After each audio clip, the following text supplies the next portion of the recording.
I was sitting in a courtroom when something shifted.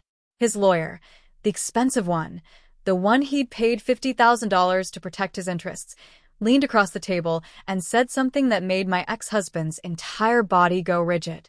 His face went white, and I realized in that moment that I'd already won. I just didn't know it yet. This happened in month 7 of 9. But to understand why he was terrified, you need to understand what came before. My ex-husband asked for a divorce on a Thursday. No warning. No discussion. Just, I want out. He told me exactly what was going to happen.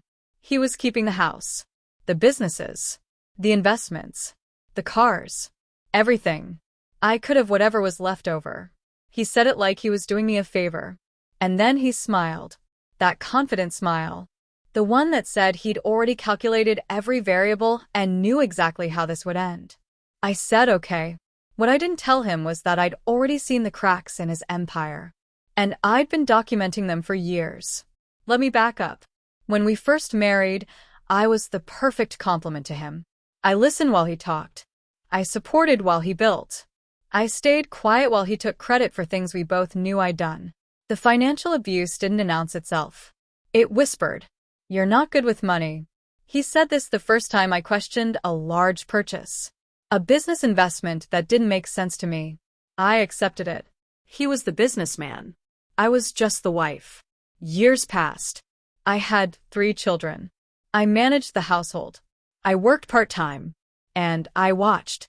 I watched how he'd suddenly have money for things he wanted, but not for things I needed. I watched him tell our friends that I was irresponsible with finances, while I was the one paying bills he forgot about. I watched him make promises to our children that he didn't keep, and then blame me for not managing expectations. But most importantly, I watched the numbers. And the numbers didn't add up. 3 years before the divorce, I found the first discrepancy. A vendor invoice for $18,000. The contract said 16. Most people wouldn't have noticed. I wasn't most people. I pulled the files. I compared. I dug deeper. What I found was a system. Personal loans disguised as business expenses. Deferred taxes. Assets that didn't exist the way he claimed they did. He was juggling. And the house of cards was leaning. That night, I didn't confront him. I did something quieter. I started documenting everything. Every inconsistency. Every loan. Every promise of asset value that didn't match reality. I kept copies. Encrypted. Backed up. Untraceable. And I started to educate myself. I went to the library. I read about family law. I learned about marital assets. About spousal support. About how judges actually decide these cases when you strip away the legal language.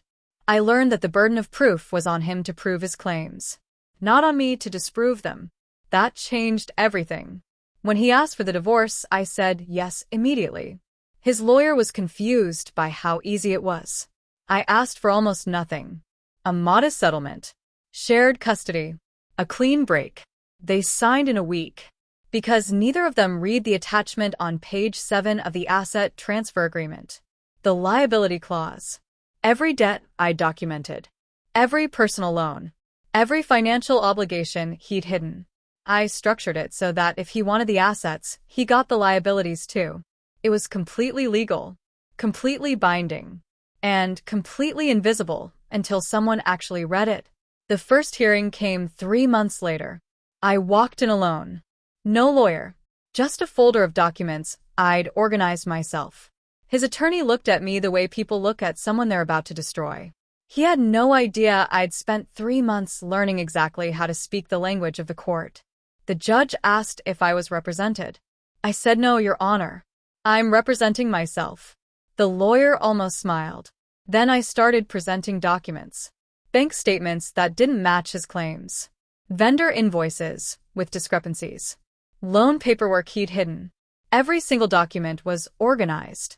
Dated. Cross-referenced. For 4 hours, I presented facts. The lawyer objected constantly. But the judge kept ruling in my favor because I was asking for information I was legally entitled to have. At the end, nothing was resolved. But something changed. The lawyer realized I wasn't a desperate woman trying to survive a divorce. I was someone who'd done her homework. And his client realized it too. The second hearing was 2 months later. This time, his attorney submitted a financial statement claiming he had barely any assets, that business was struggling, that he couldn't afford much in child support. The problem was, I had evidence that contradicted him. I had bank records showing purchases he'd made, credit card statements, emails where he'd bragged to friends about deals he was closing. I presented all of it. The judge looked at the paper statement, then looked at the evidence, then looked at my ex-husband. Mr. Johnson, these documents suggest you have considerably more resources than what you've claimed in your statement. How do you explain this discrepancy? He started stammering. His lawyer jumped in with objections. But it was too late. The credibility had cracked. From that moment on, every number he presented was questioned. Every claim was challenged. He was no longer the successful businessman. He was someone who'd been caught being less than truthful with the court. The third hearing was where the real shift happened. By this point, for months had passed. His legal fees were mounting. The depositions we'd requested had exposed more inconsistencies. His business was starting to suffer because he was spending more time in court than actually working. His lawyer came to me with a proposal. Not a demand. A proposal. They were offering significantly more than the original settlement. Enough to secure housing for my children. Enough to cover education. Enough to actually breathe. I said I needed time to think about it. What I actually did was consult with the legal aid attorney who'd been advising me. She said the offer was fair, that I'd already won the important parts, that I should consider taking it. I did. But before I signed, I made one more move. I modified the settlement language to include a clause that would matter years later. A clause about survivor benefits. About how, if anything happened to him, I was positioned to claim certain entitlements based on the settlement and our years of marriage. It was legal. It was standard. And it was something his lawyer, tired and beaten down after months of fighting, didn't question. She just wanted the case to end. The divorce was finalized in month 9. I walked out of that courtroom, and the weight I'd been carrying for months finally released. I'd done it. I'd faced someone with unlimited resources. I'd faced a professional lawyer. I'd faced a system designed for people with money. And I'd won. Not perfectly. Not without cost. But I'd won. What happened next was the part one never expected. My ex-husband moved out of state with his new wife. He drifted from our children's lives. The child support came sporadically, and I had to pursue enforcement repeatedly. But he was out of our way. Out of our lives. Out of our stress. Years passed. I rebuilt. My children grew up stable and secure. I started a career. I became financially independent in a way I'd never been during our marriage. And then, 15 years after the divorce was finalized, I got a call from Social Security. My ex-husband had passed away.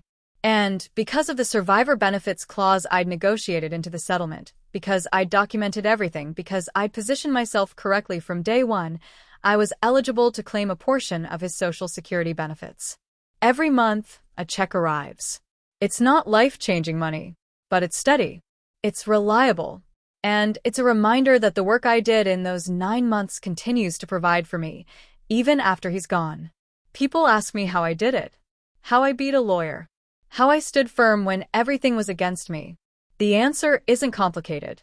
I refused to accept the story he was telling about me.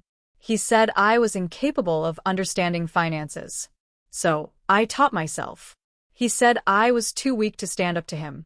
So I showed up, again and again, until he couldn't dismiss me anymore. He said I needed a lawyer to protect myself. So, I became one. Free legal aid exists. Court procedures are available to everyone.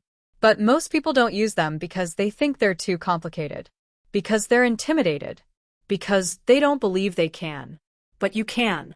The system isn't designed to be easy for people without resources. But it is designed to work. And if you understand it, if you show up prepared, if you refuse to quit, it will work for you. I'm 42 now. My children are adults. We're stable. We're secure. We're free. I'm not rich. But I'm not dependent on anyone. I'm not a lawyer. But I know enough to protect myself. And every month, When that survivor's benefit hits my account, I'm reminded of something simple. The person you underestimate might be the one who's been paying attention all along.